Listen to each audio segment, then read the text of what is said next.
Siapa orang yang bersahabat dengan setan? Allah menciptakan segala sesuatu itu berpasangan. Sebagai konsekuensi dari penciptaan alam raya ini melalui pembelahan. Jadi Allah menciptakan alam raya, langit, bumi seisinya itu mulai dari pembelahan. Pembelahan dari satu kesatuan dibelah. Kalau namanya dibelah berarti menjadi dua. Masing-masing dari dua ini akan terbelah lagi. Terbelah lagi. Oleh karena itu, dalam kenyataan di alam raya ini pasti ada pasangan-pasangan. Ya, ada pasangan-pasangan yang sifatnya dua itu. Jadi, Allah menciptakan segala sesuatu itu berpasangan sebagai akibat atau sebagai konsekuensi dari penciptaan alam raya melalui pembelahan. Sehingga ada laki, ada perempuan, ada panas, ada dingin, ada baik, ada buruk, ada sebab, ada akibat, ada bahagia, ada sengsara, ada surga, dan ada neraka. Nah, kita perhatikan contoh-contoh yang saya kemukakan ini bukan hanya yang sifatnya materi, yang sifatnya non-materi pun dibuat oleh Allah berpasangan.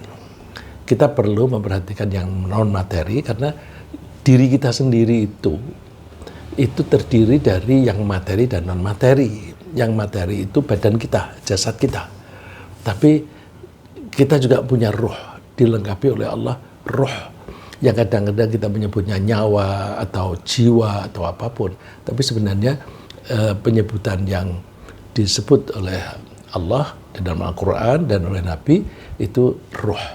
Nah, apakah kata ruh dan kata jiwa, kata nyawa itu identik? Nah, itu yang kita perlu pelajari. Kita tidak pada posisi untuk mempelajari itu. Tapi kita mempelajari ada pasangan baik dan buruk. Nah, yang baik itu seperti apa, yang buruk itu seperti apa.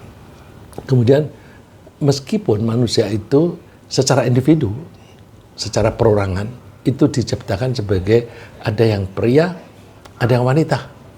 Tapi masing-masing dari manusia itu masing-masing mempunyai potensi perilaku yang berpasangan. Jadi dalam diri kita itu ada dua potensi sekaligus yang itu berpasangan. Yang satu potensi berperilaku baik atau disebut bertakwa, dan kita masing-masing juga punya potensi untuk berperilaku buruk, durhaka kepada Allah. Tapi Allah melengkapi kita sarana atau alat untuk kita bisa membedakan mana yang baik, mana yang buruk. Jadi masing-masing kita yang mempunyai potensi dua itu tadi, kita diberi bekal atau alat yang bisa memilah-milah dan memilih, yaitu akal. Nah, akal itu diharapkan bisa membedakan antara perilaku baik dan perilaku buruk. Dan sekaligus akibatnya. Orang yang berperilaku baik, akibatnya apa? Orang yang berperilaku buruk, akibatnya apa? Akibat itu mulai dari akibat di dunia, sebagai konsekuensi dari sebab akibat yang kita sering pelajari, sampai dengan sebab akibat yang paling jauh, yaitu ketika kita dibangkitkan kembali di akhirat. Nah, di akhirat itu ada di antara kita yang nanti masuk surga, ada yang masuk neraka sesuai dengan perilaku masing-masing ketika tinggal di dunia. Nah, Allah menyebutnya wa nafsi wa ma sawwaha. Ini Allah menyebutnya dengan sumpah. Allah kalau bersumpah itu biasanya menyebut nama makhluk. Makhluk yang disebut oleh Allah dalam sumpah itu biasanya penting sekali dan itu harus kita perhatikan. Di sini Allah bersumpah dengan menyebut jiwa atau roh kita atau kita sebagai kepribadian secara menyeluruh. Wa nafsi wa ma sawwaha. Dan demi jiwa atau jiwa dalam hal ini jiwa menyeluruh ya, bukan hanya rohnya saja. Dan demi individu yang dibuat oleh Allah sempurna. Kemudian Allah memberi ilham kepada masing-masing individu apakah dia fujur, dia suka berbuat durhaka, wa taqwaha, atau suka bertakwa. Wa nafsi wa ma sawwaha fa alhamaha fujuraha wa taqwaha. Dan demi jiwa atau demi seseorang yang dibuat oleh Allah sempurna. Kemudian Allah memberi ilham kepada setiap orang potensinya untuk menjadi orang yang durhaka atau potensi untuk menjadi orang yang bertakwa. Nah, di samping adanya potensi baik dan buruk dari dalam, itu tadi kan potensinya dari dalam. Allah menyebutnya diilhamkan. Manusia juga menghadapi godaan dari luar. Yang godaan itu ya ada godaan baik, ada godaan buruk. Nah, kalau godaan itu baik, itu datangnya dari Allah. Kalau datangnya buruk, itu datangnya dari setan. Ya, oleh karena itu, kita mesti waspada bahwa setiap orang yang sudah mempunyai potensi baik atau buruk tadi, itu akan menghadapi godaan-godaan dari luar untuk menjadi baik atau buruk. Nah, yang mengajak itu namanya setan. Jadi setan itu julukan untuk manusia atau jin yang suka berperilaku menyimpang dan mengajak-ajak orang lain untuk berperilaku menyimpang. Ya, bisa manusia, bisa jin. Seperti Allah menyebutnya minal jinnati wan nas. Ada yang dari jin, ada yang dari manusia. Nah, para setan itu berkecenderungan melakukan hal-hal yang buruk dan jahat dan mengajak-ajak manusia untuk mengikuti kebiasaan mereka berperilaku buruk dan jahat. Nah, jadi mereka sendiri suka berperilaku buruk lalu mengajak orang lain. Buruk dan jahat. Nah, ini ada perilaku yang buruk tapi akibatnya pada diri sendiri. Tapi ada perilaku buruk yang akibatnya bukan hanya pada diri sendiri, tapi juga berakibat buruk pada pihak lain. Oleh karena itu, kalau itu merugikan diri sendiri, itu pokoknya buruk. Kemudian fahsya itu buruk dan mempengaruhi pihak lain. Nah, contoh yang gampang, misalnya orang minum minuman keras. Kalau pada level tertentu dia mabuk, tapi mabuknya tidak sampai mengganggu orang lain. Nah, itu buruk. Seringkali di buku terjemah, di situ diartikan jahat. Saya lebih suka kembali ke arti asli. Arti asli dari itu buruk. Nah, kalau jahat itu sudah penafsiran. Kenapa saya cenderung mengembalikan kepada arti aslinya buruk? Karena banyak orang menganggap yang buruk itu tidak jahat. Oleh karena itu, kalau dikatakan berbuat jahat, nanti jangan-jangan ada perbuatan yang buruk, tetapi dia tidak menganggapnya jahat, jadi itu nggak masalah. Ya, seperti misalnya minum minuman keras. Itu buruk. Kalau dia minumnya hanya sedikit, itu mungkin tidak sampai mabuk, atau kalau mabuk itu ringan. Kemudian kalau dia membiasakan itu, maka akalnya akan terganggu, merugikan diri sendiri. Nah, itu ada orang yang menganggap baik. Ya. Ini beberapa waktu yang lalu, itu ada seseorang yang terkenal, dan dia suka menulis di media-media, dan dia suka berdiskusi. Nah, dia bilang bahwa dia bisa awet sehat karena dia minum anggur, minum whisky atau apa itu, minuman keras yang merah. 1 sloki saja 1 hari. Nah, kalau seperti itu kan dia memberikan contoh bahwa baik kok, nanti orang lain meniru. Nah, itu setan itu. Nah, itu termasuk buruk, tapi dia tidak merasa itu buruk. Aku tidak melakukan kejahatan pada orang lain kok. Nah, oleh karena itu, kalau asyuk diartikan kejahatan, nanti orang semacam dia menganggap itu tidak termasuk asyuk yang disebutkan oleh Allah. Yang lebih ringan dari minuman keras, rokok. Orang rokok itu suka jahat apa enggak, mereka tidak merasa jahat karena mereka menikmati itu. Kalau toh itu merusak paru-parunya sendiri, aku tidak merugikan orang lain. Banyak di antara mereka tidak sadar bahwa asapnya mereka itu merugikan orang lain. Itu sebenarnya juga termasuk jahat karena merugikan orang lain. Tapi mereka tidak merasa karena mereka, menurut mereka itu tidak mengganggu. Oleh karena itu saya mengajak menerjemahkan asu ini adalah yang buruk. Ya. Kemudian ada juga yang jahat. Setan itu selalu menganjurkan kalian untuk berbuat yang buruk dan jahat. Itu perbuatannya. Udah begitu mereka mendukung perbuatan yang buruk tadi dengan argumentasi. Argumentasinya apa? Wa antaqulu 'alallahi ma la ta'lamun.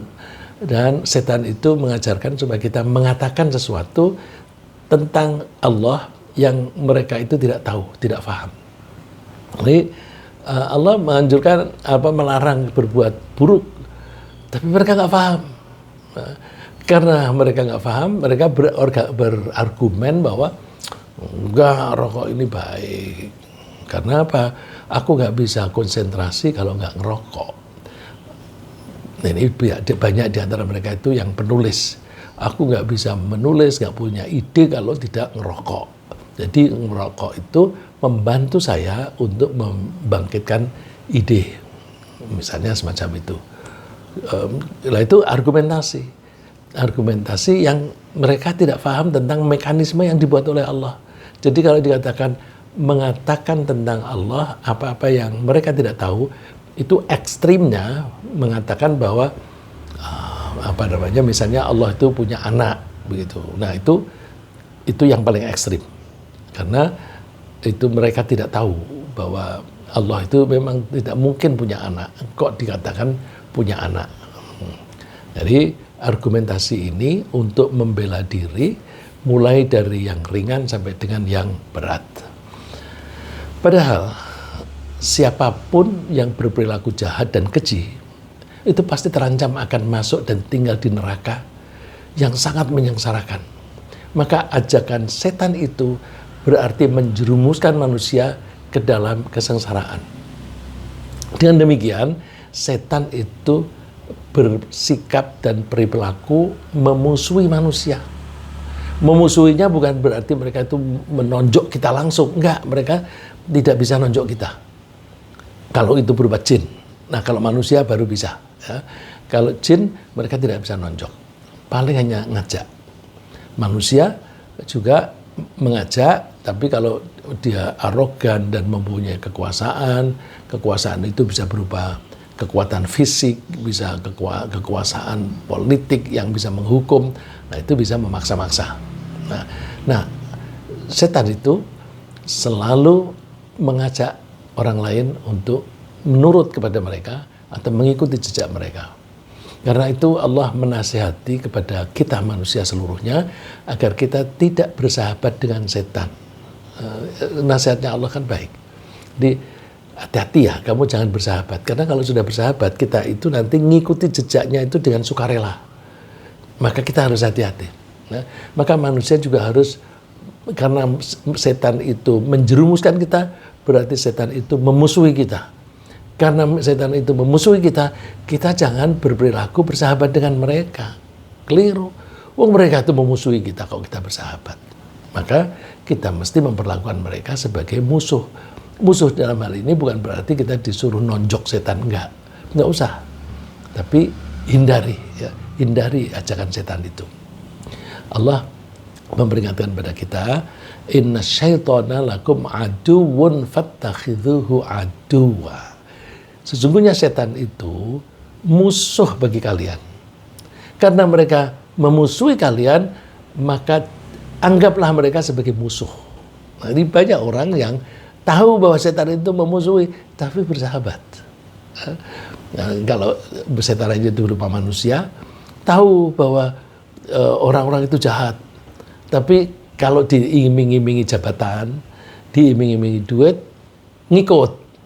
Nah, jadi nanti ada konflik di dalam hati.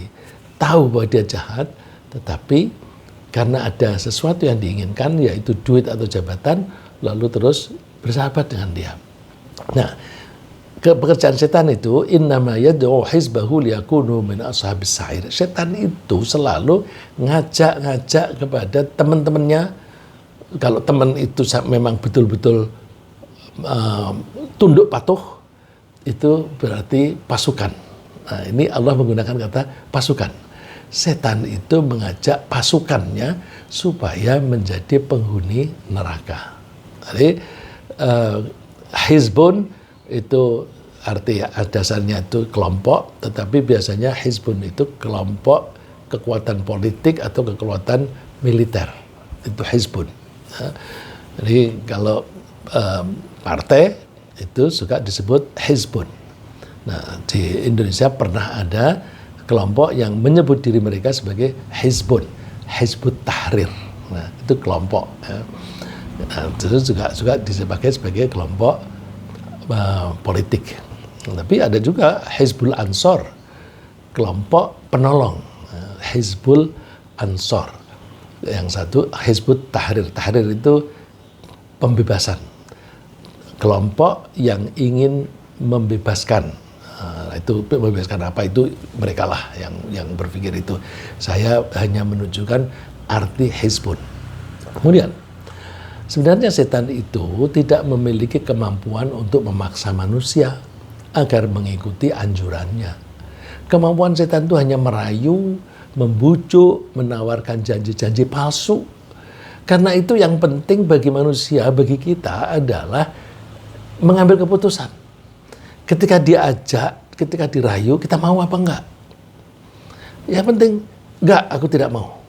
Ya, misalnya yang ajakan yang menggiurkan, misalnya kita laki-laki nih, terus ada wanita yang cantik sekali, terus situasinya memungkinkan, lalu mengajak berzina. Ya, itu rayuan-rayuan begitu, terus ya dia kan ngajak.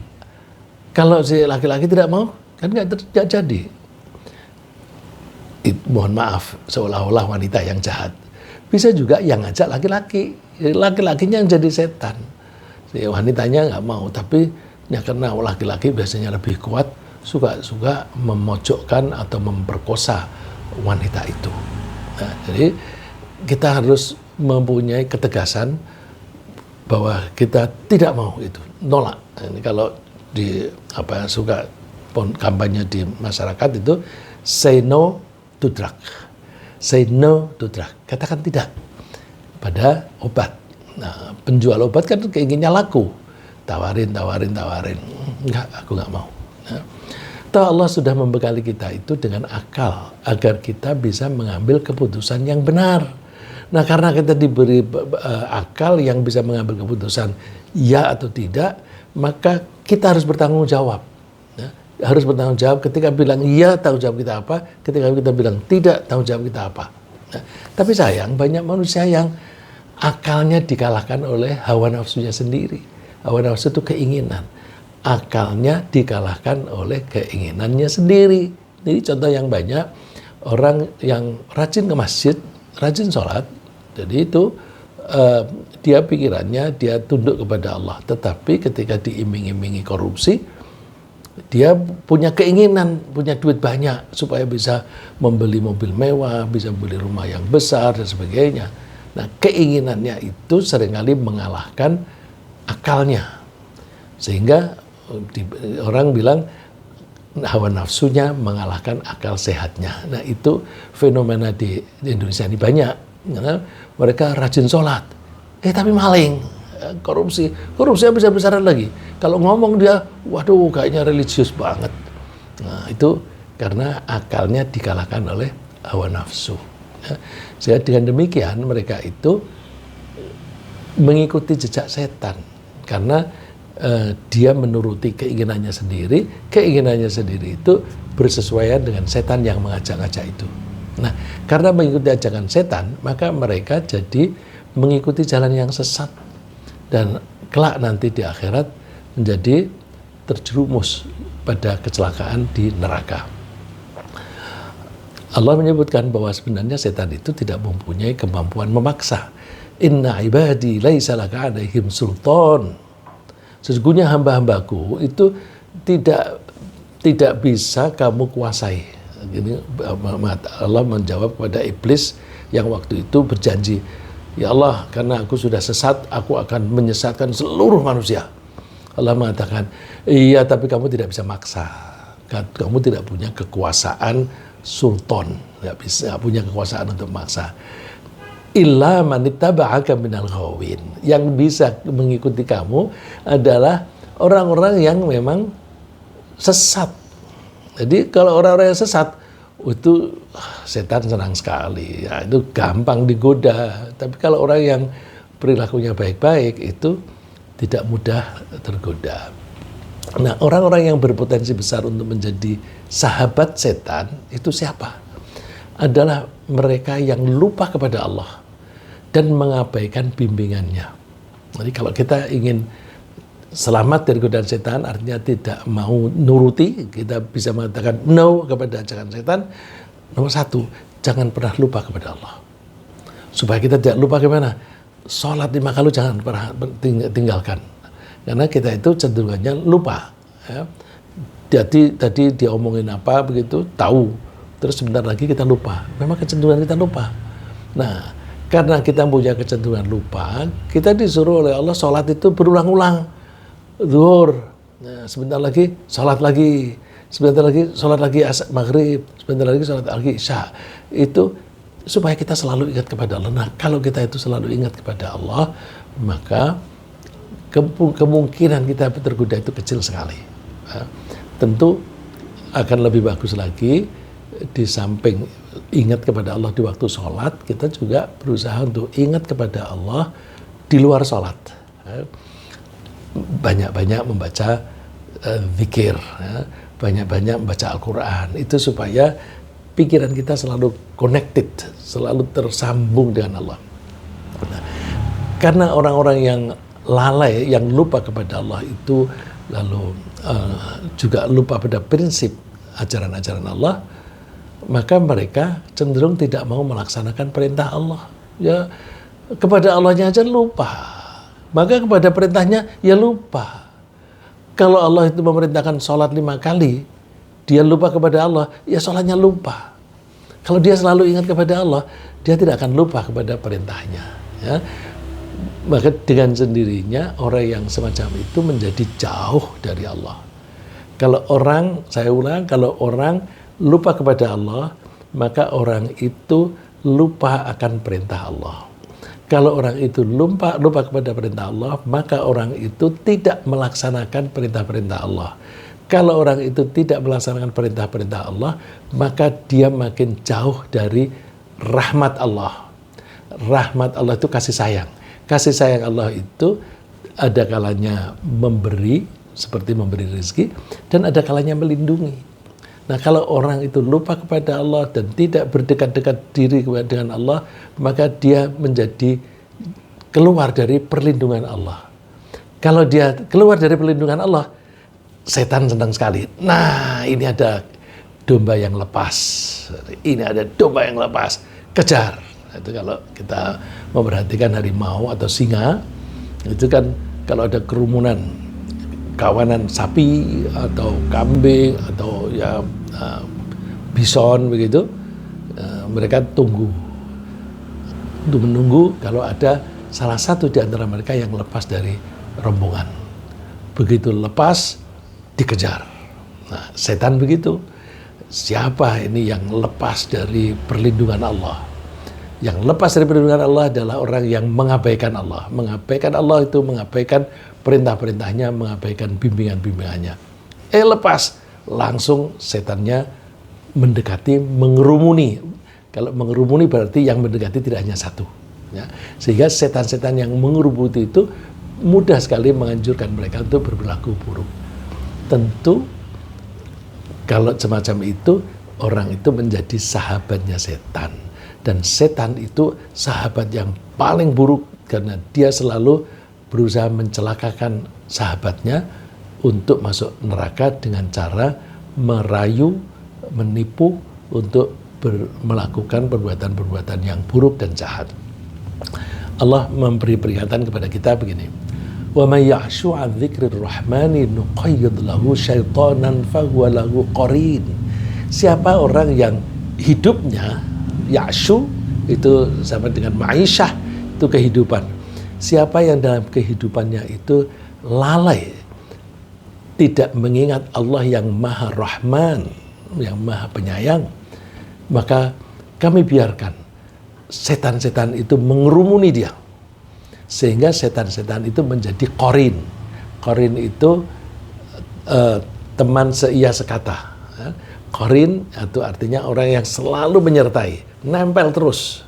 Nah, orang yang nempel itu biasanya seia sekata, saling mempengaruhi. Jadi begitu lupa kepada Allah, setan-setan pada datang mengerumuni.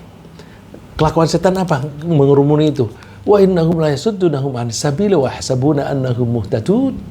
Setan-setan itu menghalang-halangi sahabatnya supaya jangan mengikuti jalan hidup yang dibimbingkan oleh Allah.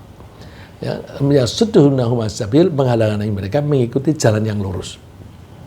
Sambil mereka menyangka bahwa mereka itu benar. Nah, nanti menyesalnya belakangan. Setelah mati, kemudian dibangkitkan kembali, dipanggil oleh Allah untuk mempertanggungjawabkan perilakunya. Hatta idza ja'ana qala ya laita baini wa bainaka bu'dal masyriqaini fa bi'sal qarin. Ketika dibangkitkan di padang mahsyar itu semua manusia kan kumpul. Semua jin juga kumpul. Nah, ketika kumpul mereka bisa ketemu. Nah, ketemu terus kemudian ternyata nasibnya buruk.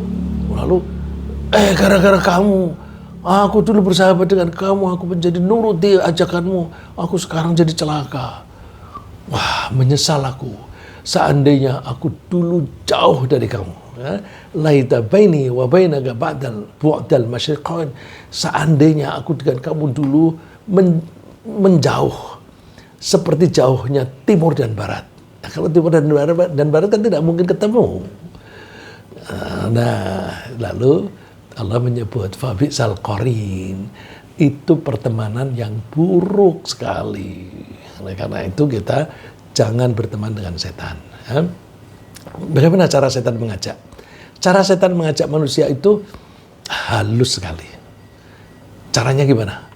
Mereka itu numpang pada keinginan manusia.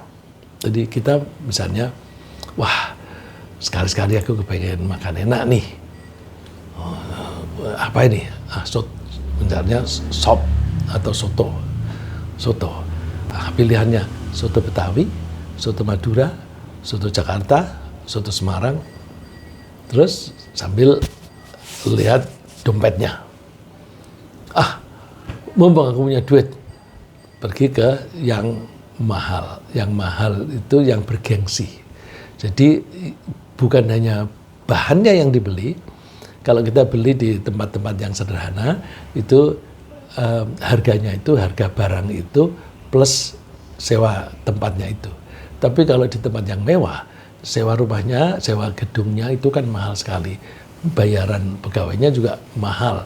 Akibatnya produk-produk yang disuguhkan oleh mereka itu mahal sekali. Nah, apakah perlu makan di tempat-tempat seperti itu? Jadi dia tidak hanya makan apa yang dibutuhkan, tapi dia juga menjaga gengsi. Nah, gengsi itu ajakan setan. Karena orang punya kalau gengsinya naik, itu lalu bangga. Kebanggaan itu bagian dari setan. Nah, jadi misalnya setan suka menyertakan ajakannya pada keinginan manusia dengan membesar-besarkan keinginannya yang diinginkan tadi. Dibesar-besarkan. Jadi pengen makan, lalu terus pengen makan yang enak. Makan yang enak yang bagaimana? Yang begini. Yang bergengsi dan sebagainya. Nah, ketika manusia itu ingin memiliki dana cadangan misalnya, biasanya kan aku kepengen punya cadangan untuk 1 bulan ke depan aja deh. Ya, ini pengalaman saya sendiri. Saya dulu pertama kali di Jakarta itu setiap tengah bulan saya ngutang kepada bosnya sendiri. Ngutang dong, nah, selalu dikasih karena saya sudah melakukan pekerjaan yang nilainya seperti itu. nilainya seperti setengah dari 1 bulan. Sampai saya ngomong sama orangnya, aku tuh kepengen punya cadangan sehingga nggak perlu pinjam lagi. Itu saya jalani berbulan-bulan lama. Tapi alhamdulillah belakangan terus, nah aku bisa tidak usah ngutang di tengah bulan. Nah itu kan keinginan seperti itu wajar. Kemudian ditumpangi oleh setan. Numpanginya gimana? Ya kamu udah cukup untuk cadangan 1 bulan. Lagi dong ditingkatkan untuk 2 bulan. Tingkatkan sampai 1 tahun. Kamu mesti punya cadangan sampai 10 tahun. Karena 10 tahun yang akan datang kamu tuh pensiun. Kamu tuh sudah tidak bekerja lagi. Kamu harus punya tabungan. Terus kamu harus mencari lebih banyak lagi. Karena anakmu, anak cucu-cucu itu mesti sekolah, itu butuh biaya. Jadi ketika kita punya keinginan apapun, setan itu numpang membesar-besarkan keinginan kita itu. Karena itu berangkat dari keinginan kita sendiri, kita nggak merasa bahwa kita itu dibisikin oleh setan. Maka kita harus hati-hati. Nah, apakah yang dibisiki itu hanya orang jahat? Enggak. Kalau cara membisikan itu, siapapun itu pasti dibisikin. Termasuk orang yang soleh, termasuk para nabi, termasuk para rasul. Itu begitu punya keinginan, tumpangi. Bagaimana kalau keinginannya itu baik? Aku kepengen sholat dengan khusyuk. Terus dia belajar, latihan, sholat khusyuk. Terus sholat di masjid, Allahu Akbar. Udah berhasil dia khusyuk. Sampai 1 rakaat, 2 rakaat. Terus lihat sebelahnya itu main-main. Ya, main-main atau garuk-garuk yang nggak perlu. Atau kemudian melihat bajunya. Kembangannya bagus nih. Nah, ini kalau misalnya ibu-ibu mukena itu kan gampang sekali diangkat gitu. Ada apanya nih? Kok ada titik hitam di sini? Wah, aku nggak tahu. Nah, kan itu terus belok gitu. Belok kekhusyuannya. Kalau misalnya berhasil kemudian misalnya orang itu berhasil, kemudian lihat orang sebelahnya itu melakukan itu, melihat bajunya. Nah, terus dalam hati, orang-orang itu pada nggak bisa khusyuk. Aku ini loh yang paling bisa khusyuk. Semuanya tuh main-main sholatnya. Nah, di situ kan sudah menjadi belok, dianya sendiri tidak khusyuk, dan bahkan dia jelek-jelekin orang lain. Menyombongkan diri sendiri, yang disombongkan padahal hal baik, sholat khusyuk. Jadi kekhusyuan kita itu sendiri bisa menjadi kebanggaan yang kita banggakan sehingga itu menjadi sarana kesombongan kita. Jadi hati-hati. Setan itu selalu numpang pada keinginan kita meskipun keinginan kita itu keinginan baik. Ya. Allah wanti-wantinya memberitahukan begini, wa ma arsalna min qablika min rasulin wala nabiyyin illa idza tamanna alqa syaitanu fi umniyati. Tidak ada utusan atau nabi yang kami utus kecuali ketika dia mempunyai keinginan, setan itu numpang pada keinginannya. Nabi dan rasul itu saja ditumpangi. Coba bedanya apa? Karena mereka itu orang-orang yang soleh. Allah tidak mungkin mengangkat orang yang tidak soleh jadi nabi. Semua yang diangkat jadi nabi pasti soleh dulu. Ya, kalau toh misalnya seperti Nabi Musa pernah menonjok orang kemudian meninggal dunia. Waktu itu kan dia membunuh orang meskipun tidak sengaja. Tapi ada proses dia taubat dan dia menjadi orang yang soleh. Setelah soleh baru dia diangkat jadi nabi. Nah, jadi orang yang soleh saja itu diganggu oleh setan. Bedanya kalau para nabi itu fayansakhullahu ma yulqis syaitanu tsumma yuhkimullahu ayatih wallahu alimun hakim. Allah itu melindungi para nabi karena imannya yang kuat tadi, sehingga setan itu tidak bisa mempengaruhi, sehingga para nabi itu tidak tergoda. Yang bisa tergoda siapa? Diterangkan di ayat berikutnya. Liyaj'ala ma yulqis syaitanu fitnatan lil ladzina fi qulubihim maradun wal qasiyati qulubuhum. Yang bisa tergoda adalah orang-orang yang di dalam hatinya ada penyakit. Penyakit hati itu apa? Penyakit hati itu banyak. Sombong itu penyakit hati. Dengki itu penyakit hati. Benci kepada orang lain itu penyakit hati. Dan sebagainya. Jadi kalau ada kesombongan, ada kebencian, hilangkan, karena itu penyakit. Karena penyakit hati itu kalau tidak segera dihilangkan, tidak segera diobati, dia akan makin besar seperti penyakit fisik. Pada fisik, kalau misalnya ada orang kena kanker, kalau dibiarkan, maka kanker itu makin besar, bahkan bisa merambat. Tapi kalau masih kecil diobati, diambil, itu terus berhenti di situ, hilang. Nah, penyakit hati juga begitu. Begitu ada kedengkian atau ada iri kepada orang lain, ini kalau tidak segera dihilangkan, maka irinya itu akan berkembang menjadi dengki, dengki itu akan berkembang menjadi permusuhan, permusuhan itu bisa menjadi memfitnah orang itu, bisa juga tidak hanya memfitnah, bisa juga yang ekstrim bisa sampai membunuh.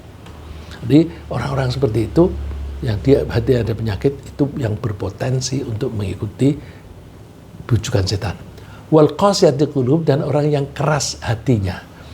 Kalau bahasa Arab, bahasa Al-Quran disebut keras hati, kita itu suka bilang keras kepala. Ya. Keras kepala, keras hati. Ya, karena hatinya nggak bisa lunak, dirasihati nggak mempan. Nah, orang keras hati, keras kepala itu gimana?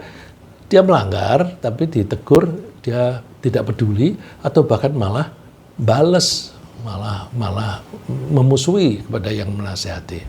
Nah, kalau dia punya kekuasaan, dikritik, dia tidak membenahi, tapi malah yang kritik itu diproses, dimasukkan penjara, atau kamu harus minta maaf. Lah, dia ngomong apa adanya kok disuruh minta maaf. Ini sekarang lagi viral, ada sebenarnya peristiwa itu sudah terjadi 10 bulan yang lalu. Tapi karena itu ngeritik, lalu yang dikritik itu nyuruh orang ini minta maaf. Nah, seandainya mereka itu tidak disuruh minta maaf, malah masyarakat malah nggak ngeh, itu udah 10 bulan yang lalu. Tapi karena disuruh minta maaf, lalu orang sadar, kenapa disuruh minta maaf? Udah ngomong kebenaran kok, gitu. Nah, karena kebenaran itu, kebenaran berubah kejahatan yang dilakukan oleh pihak yang merasa mempunyai kekuasaan. Ya. Nah, wa inna dhalimina lafi syiqaqim ba'id. Orang-orang yang zalim itu sungguh menyimpang yang jauh, ya, menyimpang dari jalan yang benar. Kemudian, contoh lagi, ketika dana sudah terkumpul cukup banyak, misalnya kita manusia kepingin mempunyai cadangan, nah, terus kemudian kan mengumpulkan, terus ditabung, di deposito dan sebagainya. Kalau makin banyak, maka setan itu membisikinya macam-macam. Mulai dari kurang, tadi kan saya bilang kurang, nanti untuk hari tuamu mana? Kamu harus punya cadangan untuk hari tua. Terus kalau sudah ada, kurang, anakmu itu kasihan, kamu punya anak 5. Ya, saya pernah ketemu orang, aku sudah membelikan 4 anakku rumah, yang 4 yang lain belum. Dan dia sudah tua, terus dia pokoknya getol mencari duit supaya masing-masing punya rumah. Ya padahal kita itu tidak semuanya, malah tidak banyak di antara kita itu yang ketika menjadi dewasa, berkeluarga, sudah disediakan rumah oleh orang tua, itu jarang itu. Ya, seringkali kita itu mencari sendiri. Tapi kenapa banyak di antara kita kepenginnya itu memanjakan anaknya, disediakan. Karena enak sekali disediakan, lalu mereka itu jadi kurang tangguh dalam menghadapi kehidupan. Nah itu jadi tak kurang kamu, kurang. Nah kurang itu artinya kan membutuhkan lagi. Membutuhkan itu bahasa Arabnya fakir. Jadi kalau dibilang memberi sedekah kepada orang fakir. Fakir itu artinya orang yang membutuhkan. Membutuhkan karena dia penghasilannya tidak cukup untuk membiayai kebutuhannya. Penghasilannya tidak memadai, tidak cukup untuk memenuhi itu. Nah, itu namanya fakir.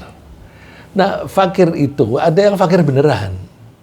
Tapi fakir yang dibisikkan oleh setan sudah punya cukup, sudah punya aset miliaran, kurang, triliunan, kurang. Ya, akhirnya menjadi rakus. Jadi itu bisikan setan supaya kita itu merasa kurang. Asyaitonu ya'idukumul faqra. Setan itu menjanjikan kamu untuk merasa kurang. Karena itu, wa ya'murukum bil fahsya. Setan itu menganjurkan kamu untuk melakukan kejahatan. Kamu harus punya cadangan yang cukup. Nah, terus gimana gajiku segini? Kan ada kesempatan untuk korupsi. Kan ada kesempatan untuk memeras orang. Jadi kalau kadang-kadang itu ada orang yang tugasnya menegur orang yang berbuat salah. Terus orang yang ini kan tugasnya kan memperingatkan. Kalau memperingatkan itu seringkali namanya memperingatkan itu sebelum melanggar. Tapi ada yang jebak, biarin aja salah. Begitu salah, diperes. Ya. Jadi kalau mestinya tuh kalau dia tugasnya menjaga jangan sampai masyarakat melakukan pelanggaran. Nah, yang baik itu dia mengambil posisi memberi peringatan sebelum orang itu melakukan kesalahan. Tapi ada orang-orang yang ditugasi seperti itu justru sembunyi dulu biar dikira nggak ada yang jaga. Terus begitu melanggar panggil, kamu melanggar. Nah, terus dipalak, suruh bayar kepada pribadi. Nah, itu setan nganjuri, kurang, kamu kalau gaji nggak cukup itu pers orang lain. Jadi menjadi pemeras. Ya, jadi pemeras itu ada yang pakai seragam, ada yang tanpa seragam. Wallahu ya'idukum maghfiratan minhu wa fadla. Setan itu ngajaknya seperti itu. Beda dengan Allah. Kalau Allah itu menjanjikan akan memberi ampunan kepadamu dan memberi karunia kepadamu. Asal kamu berperilaku baik. Wallahu wasi'un alim. Allah itu maha luas dan maha mengetahui. Maha luas rezekinya, luas kekuasaannya dan sebagainya. Kemudian fakir tadi kan rasa kurang atau rasa makin kurang lagi itu mendorong seseorang untuk mencari harta yang lebih banyak lagi. Meskipun sudah punya cadangan banyak, itu merasa kurang lagi, maka mencarinya justru makin getol. Karena dia lupa kepada Allah, dorongan yang makin kuat ini membuatnya tidak peduli lagi pada harta yang halal atau yang haram. Pokoknya yang penting lebih banyak. Yang lebih banyak. Halal apa haram, enggak peduli. Maka tergiurlah dia ketika ada kesempatan untuk memperoleh penghasilan yang haram. Nah, ini hati-hati. Banyak orang yang ketika dia tidak menduduki satu posisi yang punya akses dengan uang, dia soleh, baik sekali. Tapi begitu dia dipindahkan atau diangkat menduduki posisi yang di situ ada akses duit, mulai dia main. Nah, itu dia lalu tidak peduli yang halal atau yang haram. Ya, ada yang jabatannya itu kan jabatan baik, tapi ternyata dia memanfaatkan untuk mencari yang haram. Sebenarnya itu dana itu halal, dia ubah menjadi yang haram. Karena dia melakukan pelanggaran-pelanggaran, dia nggak berani pulang sampai sekarang. Ya. Dan dia orang semacam itu berarti suka mengonsumsi makanan yang haram dan buruk. Oleh karena itu hati-hati. Di makanan yang haram dan buruk, di situ ada setan ikut andil. Nah, karena setan ikut andil, maka orang yang suka makan yang haram dan buruk itu sedang bersahabat dengan setan atau setidaknya mengikuti langkah setan. Ya, perhatikan ayat ini sering dibaca, tapi tekanan kita pada bahwa hati-hati ya, kalau seperti itu kamu berarti sudah menjadi sahabatnya setan. Ya ayyuhan nasu kulu mimma fil ardi halalan thayyiba.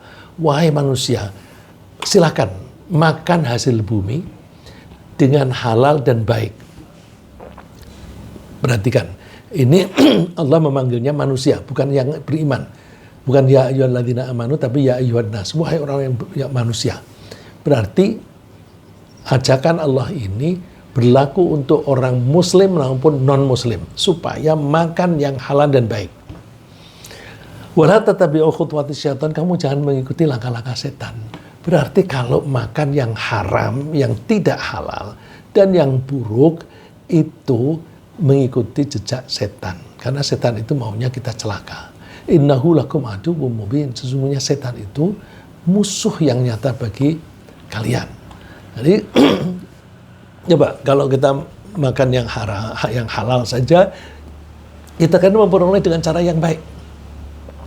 Tapi kalau kita menipu orang, itu kan berarti memperoleh dengan cara yang salah.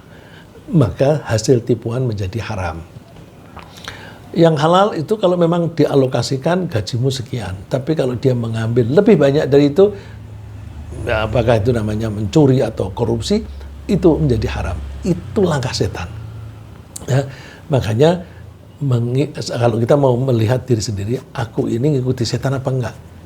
Perhatikan, yang kita makan, yang kita konsumsi, yang kita pakai itu halal semua enggak? Kalau halal, insya Allah aman. Tidak mengikuti setan. Tapi kalau ada yang haram, berarti orang itu sedang mengikuti jejak setan atau bersahabat dengan setan. Kalau lihat seperti ini berarti, aduh, dalam hidup ini, terutama di Indonesia ini, yang mengikuti setan itu lebih banyak daripada yang tidak mengikuti setan. Jangan-jangan ya, jangan-jangan.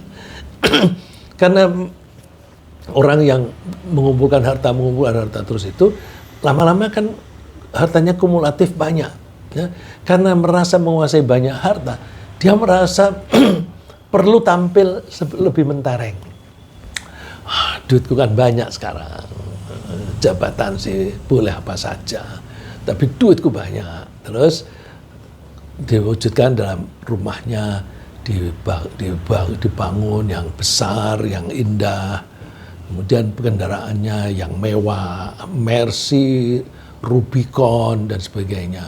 Itu jadi dia ingin tampil untuk menunjukkan bahwa aku sukses, sukses mendapatkan duit banyak. Tapi dia dapat duit banyak dengan cara mengikuti setan. Nah, lalu mereka suka memakai barang-barang mewah, baik barang mewah itu sebagai pakaian, kendaraan maupun makanan. Makanan ini ada orang yang, ya saya pernah ketemu orang yang dia kalau makan mesti di restoran yang mahal, nggak mau di restoran yang dekat-dekat, warung-warung yang dekat yang pokoknya sehat bersih begitu, nggak mau, mesti di tempat yang mahal. Jadi duitnya habis untuk makan di tempat-tempat yang mahal, begitu pensiun udah nggak dapat apa-apa. Nah, lalu terjadilah penggunaan harta yang berlebihan. Menggunakan harta berlebihan itu namanya menghamburkan harta, memubadzirkan harta. Innal mubadzirina kanu ikhwanas syayatin. Orang-orang yang suka menghambur-hamburkan harta itu adalah saudaranya setan. Istilahnya bukan hanya teman, tapi saudara. Kalau saudara itu kan lebih akrab daripada teman. Wa kana syaitanu lirabbihi kafura. Padahal setan itu mengingkari Tuhannya. Maka kita hati-hati. Ya. Kemudian ketika telah menguasai banyak harta dengan cara yang haram, dia mulai ketakutan. Ketakutan jangan-jangan langkah dia itu ketahuan oleh orang lain. Kalau ketahuan, wah nanti jangan-jangan diproses oleh KPK, oleh kejaksaan, oleh polisi dan sebagainya. Nah, ketakutan itu mendorong dia untuk mencari hiburan. Karena stres. Nah, mencari hiburannya karena dia punya duit dan duitnya itu yang haram-haram, dia mencari hiburannya ke tempat-tempat yang haram-haram juga, ke disko dan sebagainya. Nah, di disko, di situ ada minuman keras, ada wanita yang siap dimanfaatkan untuk apa saja. Nah, terus tergoda ke situ, terjerumus lagi setan lagi itu. Ya. Jadi hati-hati. Ya. Kalau orang yang beriman itu hatinya tentram. Kalau hatinya tentram, nggak perlu hiburan. Bahkan baca Quran saja itu sudah terhibur. Jangan kan baca Quran.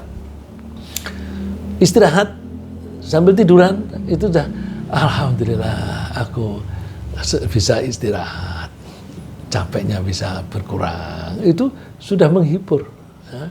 Jadi kalau kita mau ngetes kita stres apa enggak, kita bisa nggak terhibur dengan barang-barang yang kecil, misalnya mengurusi tanaman.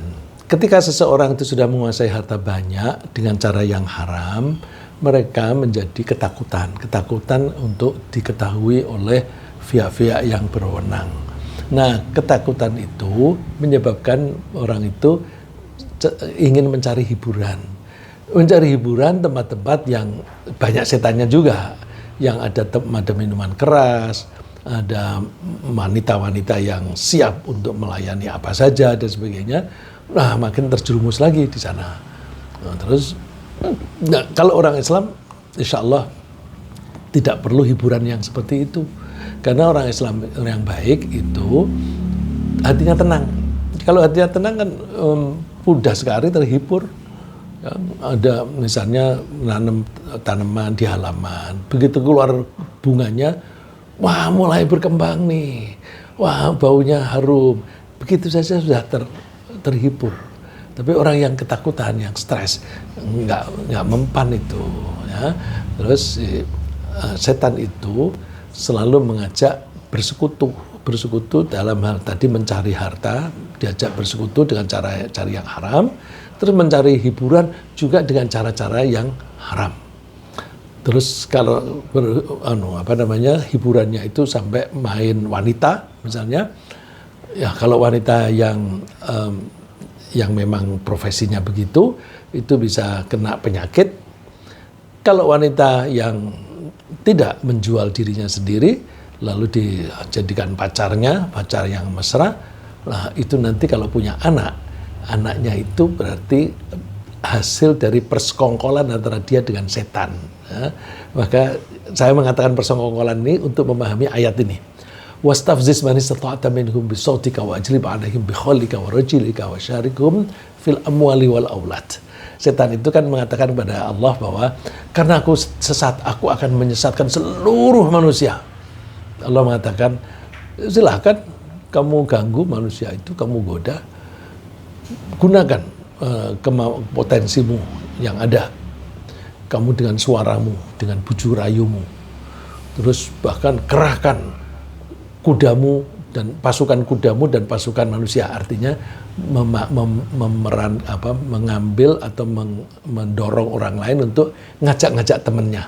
Nah itu wasyarikum fil amwali wal aulad, dan bersekutulah dengan mereka di harta dan anak. Bersekutu di harta itu kan harta yang haram itu. Anak yaitu perzinaan.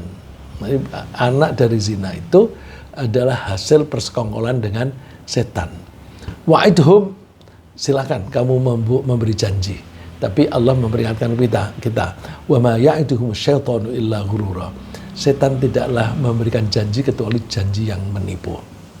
Nah, seringkali tempat-tempat yang menawarkan hiburan dengan menyediakan wanita profesional juga menawarkan minuman yang memabukkan, yang juga bisa membuat lupa akan permasalahan hidupnya untuk sementara waktu. Tapi ya, innama yuridu syaitanu ayyuqi'a bainakumul adawata wal baghdha'a fil khamri wal maisir. Setan itu menginginkan kalian itu bermusuhan. Dengan cara apa? Dengan mendorong-dorong manusia supaya saling membenci melalui minuman keras dan perjudian. Nah, perjudian itu kan orang kalah lalu terus kesel, lalu bisa memusuhi. Wa suddakum an dzikrillah wa shalah, dan setan itu selalu memperlakukan manusia sedemikian lupa sampai mereka lupa kepada Allah dan lupa melaksanakan sholat. Nah, oleh karena itu Allah memperingatkan, fahal antum muntahun, kamu mau nggak berhenti minuman keras, berhenti berjudi? Ya. Ya, meskipun seseorang itu sudah menguasai banyak harta, dia kecenderung pelit. Kenapa? Dia kan semangatnya tadi mengumpulkan duit sebanyak-banyaknya. Kalau dia mengumpulkan sebanyak-banyaknya, dia kan tidak mau dikurangi. Nah, kalau dia disuruh bersedekah, males, karena sedekah itu berarti mengurangi cadangannya. Itu kan. orang yang semacam itu, meskipun kaya, mereka pelit. Kita suka bilang, tuh kaya tapi pelit. Lah memang kalau kayanya itu dari kerakusan, pasti dibarengi dengan pelit gitu. Dan orang yang pelit itu menganjurkan orang lain untuk pelit juga. Alladzina yabkhaluna yamuruna an-nasa bil bukhli wa yaktumuna ma atahumullahu min fadli. Orang semacam itu tuh mereka kikir dan menganjurkan orang lain untuk kikir, dan mereka punya kecenderungan untuk merahasiakan rizki mereka. Jadi mereka kalau punya duit, mereka bilang, wah aku nggak punya duit. Ya, karena apa? Kalau ketahuan punya duit, nanti dimintain atau dipinjemin. Nah, orang semacam itu tidak mengimani Allah, maka mereka termasuk orang kafir. Nah, orang semacam itu akan disiksa oleh Allah. Dan mereka kalau toh misalnya bersedekah atau memberi sebagian uang harta mereka itu memberinya itu dengan pamer-pamer. Walladzina yunfiquna amwalahum ria'an nas, dan mereka itu ketika membelanjakan hartanya untuk dibagi-bagi orang lain, itu untuk dipamerkan, ya, nyumbang masjid dipamerkan dan sebagainya. Nah, orang yang semacam itu tuh temannya setan juga. Wa may yakun asy-syaitanu lahu qarinan fasa'a qarina. Orang yang menjadikan setan sebagai temannya, maka setan itu adalah teman yang paling buruk. Ya. Kemudian jika seseorang itu sudah menjadi sahabat setan, dia akan tunduk patuh kepada rayuan dan perintah setan. Bukan hanya rayuan, perintahnya pun ditaati. Seperti ketaatannya ini seperti ya, ketaatannya itu seperti ketaatan prajurit kepada komandannya. Ini saya tidak mengatakan bahwa tentara itu setan, bukan. Ketaatan orang kepada setan itu seperti taatnya tentara kepada komandannya. Kalau di peraturan militer dimanapun, tidak hanya di Indonesia, itu kan kalau komandan memerintahkan sesuatu, maka anak buahnya harus melaksanakannya, tidak boleh mempertanyakan kenapa begini, kenapa begitu. Harus laksanakan. Nah, itu orang yang menjadikan setan sebagai sahabatnya, itu kecenderungannya seperti itu. Kecenderungannya taat tanpa mempertanyakan. Istahwadha alaihimus syaitanu fa'ansahum dzikrallah. Kalau seseorang itu sudah dikuasai oleh setan, maka orang itu menjadi lupa kepada Allah. Nah, kalau sudah lupa begitu, ulaika hizbus syaitan, mereka itu menjadi pasukannya setan. Ya, hizbun tadi ada di depan, hizbun itu kelompok. Ya, dia menjadi golongannya setan. Kalau setan itu mengerahkan penyerbuan, ya itu mereka menjadi tentaranya setan, pokoknya menjadi pendukungnya setan. Ala inna hizbas syaitan humul khasirun. Perhatikan, ingat bahwa kelompok pendukung setan pasti akan merugi. Bisa merugi di dunia dan akhirat, bisa merugi di akhirat saja. Ya, saya kira sementara demikian. Mudah-mudahan apa yang saya sampaikan ini bermanfaat. Ringkasannya adalah bahwa manusia memiliki potensi berperilaku baik atau buruk, sehingga mudah digoda setan. Setan memusuhi manusia dengan cara mendorongnya berperilaku buruk agar celaka dan masuk neraka. Nah, orang yang paling berpotensi menjadi sahabat setan adalah mereka yang melupakan Allah. Setan menggoda manusia melalui keinginannya, dengan cara menakut-nakuti akan kemiskinan dan membangkitkan kerakusan. Orang yang bersahabat dan bersekutu dengan setan itu cenderung tunduk patuh bagaikan patuhnya prajurit terhadap komandannya. Semoga Allah menjadikan kita sebagai hamba-hamba yang selalu mengingat kepada Allah, dan semoga Allah melindungi kita dari godaan setan. Amin.